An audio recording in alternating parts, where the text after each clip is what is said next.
오늘은 바이브타임 24페이지입니다. 11월 6일 본문은 히브리서 4장입니다. 본문 요약을 함께 읽겠습니다. 본문은 믿음으로 순종하는 자들이 하나님의 안식에 들어감을 강조하며 하나님의 말씀은 살아있어 마음에 감찰한다고 한다. 또한 우리의 대제사장이신 예수께 담대히 나아가 은혜를 받으라 권면한다. 사람은 누구나 쉼을 원합니다. 몸이 피곤해도 마음이 평안하면 견딜 수 있지만 마음이 불안하면 어떤 환경에서도 쉴 수 없습니다. 성경은 그 쉼을 안식이라 말합니다.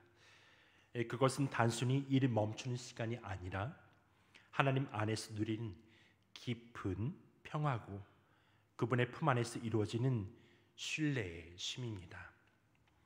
히브리서 4장은 우리를 그 안식으로 초대합니다. 그러나 그 길은 단순한 휴식이 아니라 믿음의 순종으로 들어가는 길입니다. 자기 의지로 멈추는 것이 아니라 하나님의 손에 자신을 맡기는 결단의 길입니다. 그리고 그 길의 끝에는 우리의 연약함을 아시고 우리의 눈물을 기억하시며 삶의 무게를 함께 짊어지고 가시는 예수 그리스도 위대한 대제사장이 서 계십니다. 1절 2절입니다. 그러므로 하나님께서 주신 안식에 들어가리란 약속이 아직 남아있는 동안에 여러분 가운데서 거기에 미치지 못하는 사람이 아무도 없도록 두려운 마음으로 조심하십시오. 그들이나 우리나 기쁜 소식을 들은 것은 마찬가지입니다. 그런데 들은 그 말씀이 그들에겐 아무런 유익이 되지 못하였습니다. 그들은 그 말씀을 듣고서도 그것이 믿음과 결합시키지 않았기 때문입니다.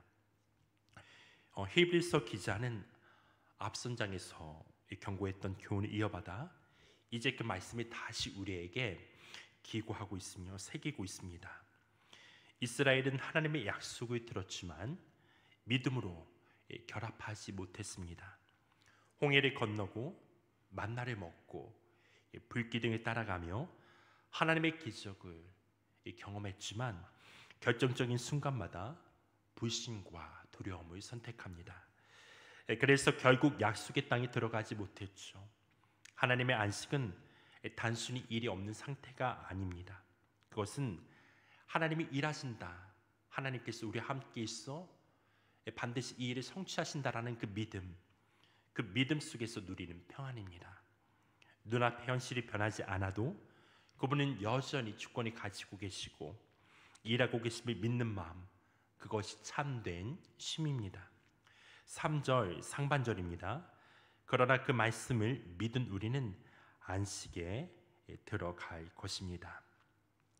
믿는 자에게는 안식이 먼 미래 약속이 아니죠.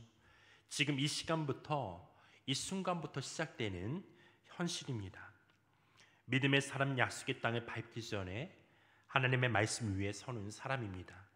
그 믿음 안에서 우리는 쉼을 얻게 되는 것입니다. 11절입니다. 그러므로 우리는 이 안식에 들어가기를 힘씁시다. 아무도 그와 같은 불순종의 본을 따르다가 떨어져 나가는 일이 없도록 해야 하겠습니다.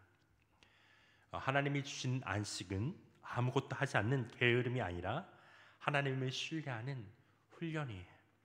광야 속에서도 하나님이 나와 함께 하신다라는 확신이 진정한 쉼을 만들어낼 수 있습니다.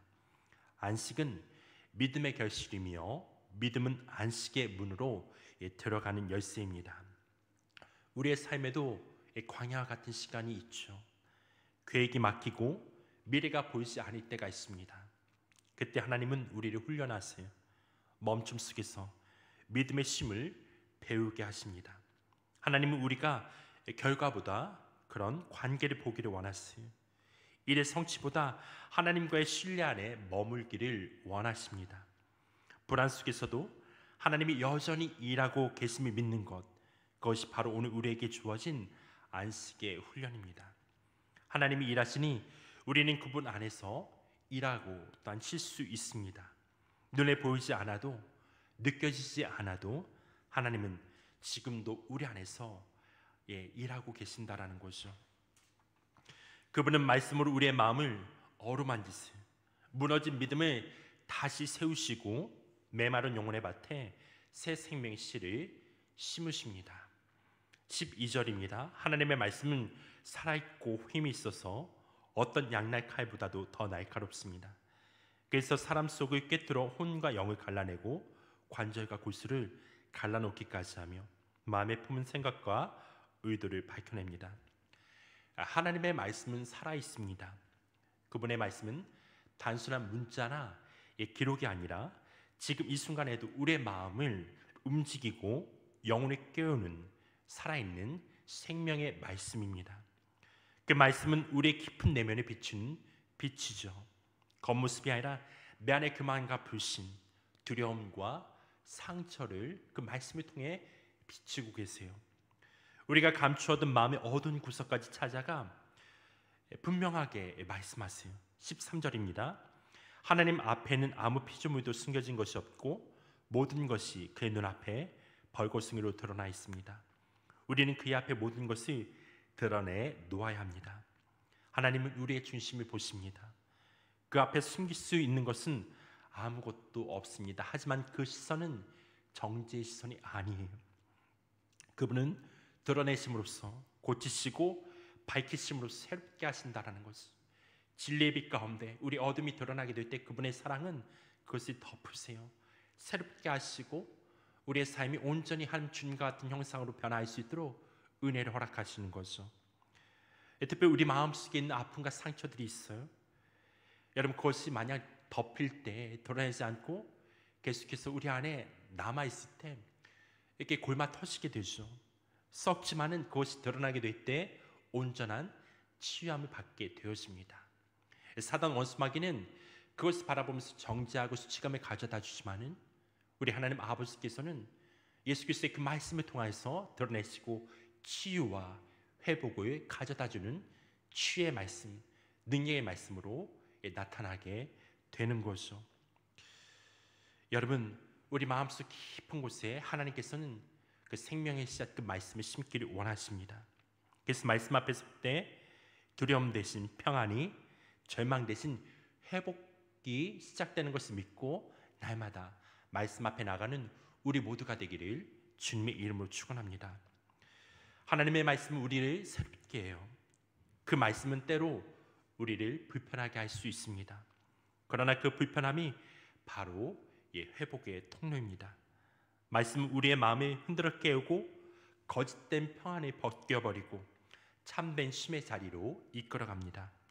그러므로 매일 말씀을 읽을 때 이렇게 기도해 보십시오. 하나님, 그 말씀을 통해서 내 마음속 깊은 곳에 비춰주십시오. 새롭게 하여 주십시오.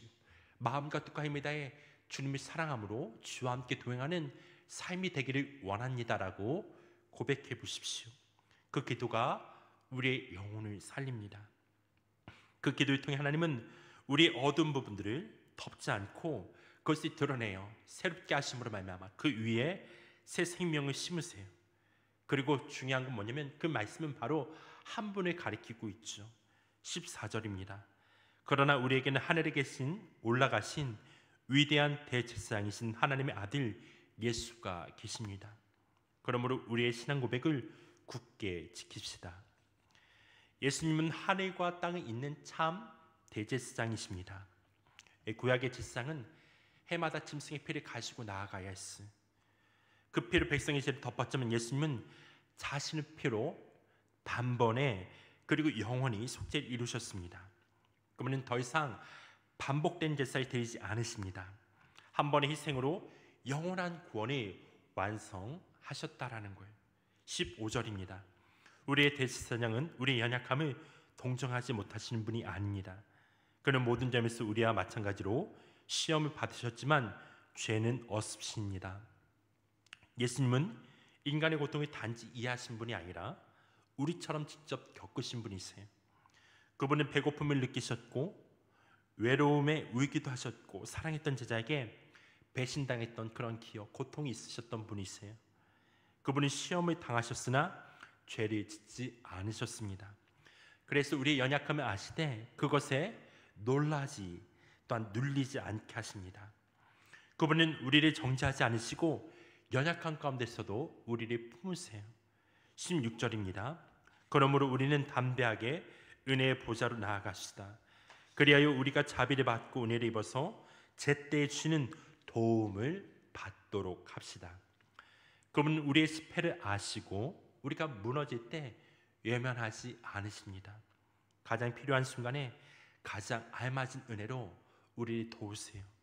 그분의 보좌는 심판의 자리가 아니라 긍휼의 자리예요. 긍휼과 회복이 흐르는 은혜의 자리입니다. 사랑하는 성도 여러분, 하나님의 은혜의 보좌로 날마다 나아가기를 주님의 이름으로 축복합니다. 우리는 종종 스스로를 정죄하며 주저앉을 때가 있습니다. 나는 하나님께 나아갈 자격이 없다라고 말해요. 그러나 복음은 이렇게 말합니다. 예수님이 내 대신 그 자리에 서 계신다. 그러므로 담대히 나가십시오. 뭐라고요? 그냥 담대히 나아가라는 거예요. 머뭇거리지 말고 예수를 바라보면서 그분이 내게 행하신 놀라운 그 일들을 기억하며 그 은혜의 보좌로 나아가라는 것이죠. 그분은 완전한 제사장이며 지금도 우리를 위해 끊임없이 중보하시는 분이세요. 기도할 자격이 있는 사람은 완전한 사람이 아니죠. 은혜의 보좌 앞에 서기를 포기하지 않는 사람입니다. 하나님 앞에 머무는 것, 그 자리가 곧 신앙의 승리입니다.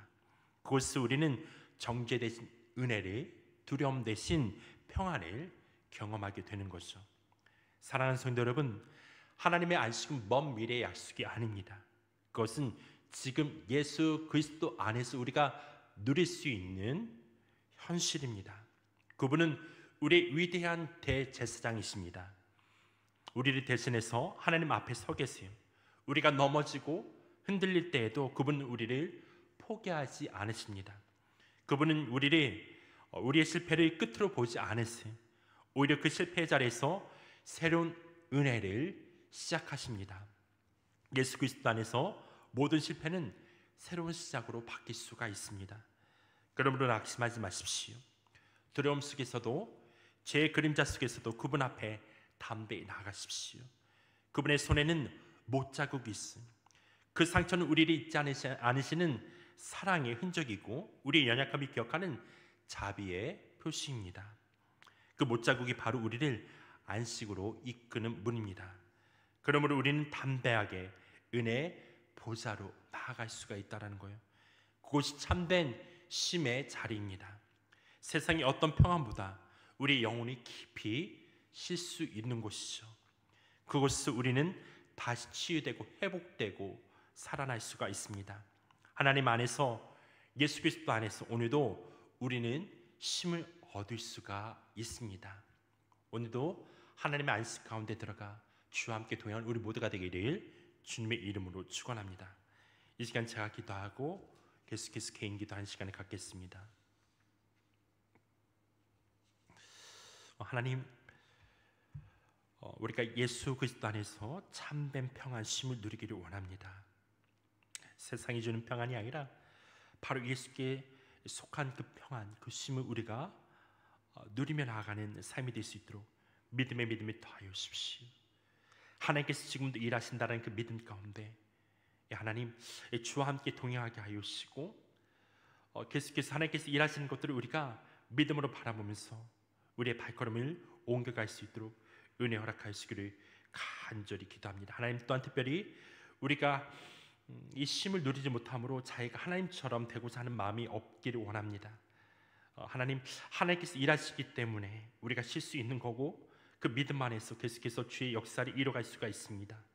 하나님의 하신 놀라운 구원의 역사에 일하신 우리가 동참하게 하시고 계속해서 오늘 일한 하루 이 시간을 계속해서 쉼의 시간으로 주와 함께 동행하며 주님의 그 품 안에서 주님의 그 쉼을 누리는 하루하루가 될 수 있도록 은혜 허락하시기를 간절히 기도합니다. 특별히 하나님의 그 말씀 살아있고 운동력이 있다 말씀하셨습니다.